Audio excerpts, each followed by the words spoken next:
Hello, I would like to welcome you on behalf of all the animators everywhere.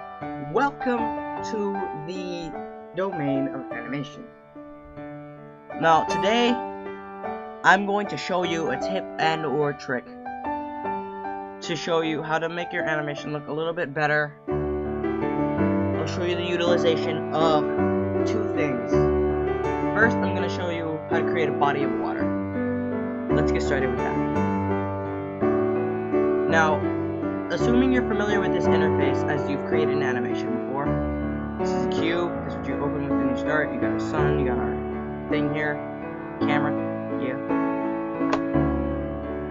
our lamp. We are not going to be using this lamp, so we can delete that by clicking it, pressing the X key, and clicking the X. Now, first thing we're going to do, click this cube and going up to where you have your render tab, scroll over till you see the modifiers, go down, click add modifier, under the simulate menu, click ocean. Here you should get ocean. I'm going to give you the settings for a small pond. Change your resolution to 9, change your time to 0, change your size to 1, depth 200, random seed 1, spatial size 50, choppiness 1 and 2300, 1.23, alignment 1, direction 24 degrees, or whichever way you want it to face, and damping 6/10. Smallest wave 0, wind velocity 20. Scale does not matter, nothing else here matters except for this time. Here we're going to animate the ocean. You come down to your keyframe menu, set your starting point to 0, or whatever you want to start at, and wherever you want the ocean to start your animation, you want to set your keyframe marker, either green little keyframe marker, to where you want to go. I want to set mine to 50 today, so I said it's 50. You're going to go back up into this menu, right click time and insert a keyframe. Now we're going to go to where we want it to end. I want it to end at frame 150. Right click time once again, insert keyframe, but this time we want to change this. I'm going to change this value to 16.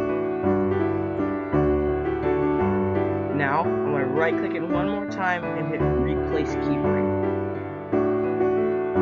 Now you see our ocean moves, but we do have one problem, however. It slows down, then starts up, and it goes all crazy, and then it slows down once again. I think our time is a little bit too high, so I'm going to go down by this keyframe and click the red circle and the key right next to it. This is called automatic keyframing. Now whenever I move the ocean, it'll automatically set a keyframe to it unless I right click. Now I'm going to move this time value down to 13 because I thought that was way too much. And our wind velocity, I'm going to change that to 10. Now we're going to replace the keyframe that is already there, which was 15. And it still looks kind of choppy. Choppiness, it's pretty good for ocean stuff. Because if you have it set low enough, the rest of the ocean is supposed to move. It's not supposed to have like the sides just stiff and then the center is all moving, because that would look weird if you saw it. Now, we want to come up into our menu here, and if we go up to the top right hand corner, you'll see like 3 ridges. Click and drag straight downwards, or you won't get a right menu. Drag until it's sufficiently big, and then you want to come over to your type of window, which is in the bottom left hand corner. The cube, and change it to the graph editor, which is 3 down. We see this kind of interface where there's 3 dots. You want to zoom out. This is our keyframe, and this is our keyframe. So I want to select both of these with the box select. press the V key and select vector. This should set it so we have constant motion. Down here you can check by setting it back to 50 or wherever you started your animation, and then clicking the play animation button. Now we get constant animation till the animation ends. And stop. Okay. Now to get rid of this window, you are going to click that ridge in the corner again on the bottom, top right hand corner of the bottom of the ridge, the bottom one, and drag that straight up. If you mess up like I just did, you'll see you created another window. Drag straight left, drag straight up, should get rid of it. Now you're back in this window, and our ocean is moving steadily until it's done. Now we have animated our ocean. Next we want to come up from the modifiers tab and go over 2 places to the material tab. Want to take our intensity up to 1. Take our tune. Choose tune as our type of shader model. It was an ember. We can change it to tune because it's in the middle. It's much more vibrant. Change the size to 3.140, which is pi for the sphere. And we got smooth. How smooth is the shading going to be? It's like smooth lighting in Minecraft. You can see the difference between this and bam, it spreads out. Now, if we wanted it to just be blank white, we can click shadings. All of this disappears. Bam. But I do not want it to be shadeless because I want to go down here, scroll down, and use mirror to make it reflective. Shadeless cannot be reflective. Actually, I think it can. It can be reflective if it's shadeless. It's all on personal preference. I'm going to set my reflectivity to 2/10, and you can see it's kind of reflective. The sphere here. This is what the material is going to look like down here. Now, I am going to go to the Add menu and add a sun. I'm going to drag the sun up and rotate it so it hits the water at an angle. Aim it there. Perfect. Now, in our sun, we want to click sky. We want to set our color here to like an orangish.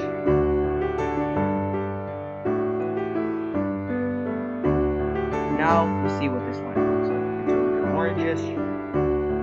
For everybody, we don't need that. We don't really need that.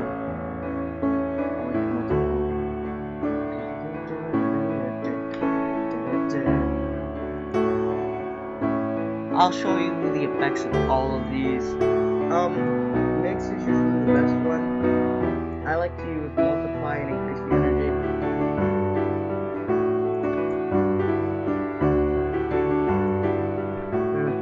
It doesn't matter. Multiply. Add. Subtract. Get rid of it. Screen. Divide. Difference. Dark. Light. Overlay. Dodge. Burn.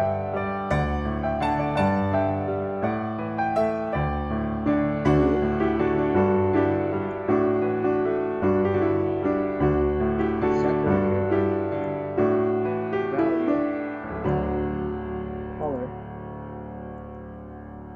soft light, linear light. You see that linear light like highlights the sky and the sun very well. I like how it highlights. Mix and linear light are my by far favorites. I'm gonna go with linear light for this one. And you see, if I were over to hit Shift Z, which renders my view, you see that the top of the sky is like a bluish. The water is the color of the sun that I reflected. Now if I wanted this to be like a blue, bang! Now it's blue. It reflects the light better than anything else. If I wanted this to be green ocean, you get a green ocean. That's a really lovely. If I wanted this to be like a sea of blood, bland, sea of blood. We can usually do any blend of colors here, and if you don't like any of these here, and you add a picture in here the way you want, set this back to blue. We add a picture in here, which you can find a tutorial on that I'll also make a tutorial of it later. You will be able to take the picture from out of Blender and apply it to the color that you have selected. Now we've created a body of water.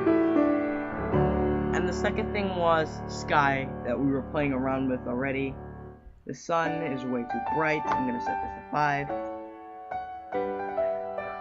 You see, like, it's crazy now. 5/10. I messed up. Set this to 0. We don't get a sun. So the energy is 0. We have this still.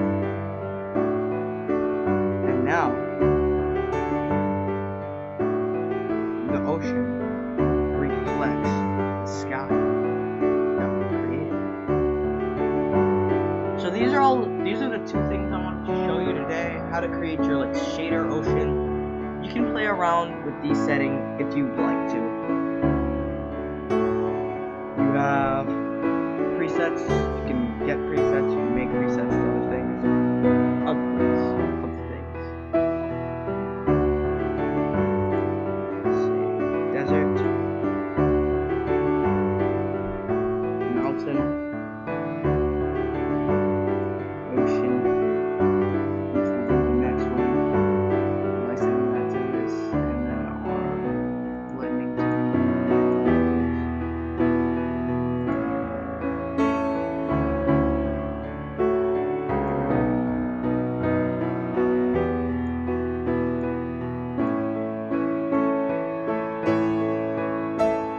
I screwed it up. Oops. Well, I screwed something up here. I'll get it later. Scratch my head. Well, that was all I wanted to show you today for the first video. In the second video, I will show you the benefits of inverse kinematics to PK.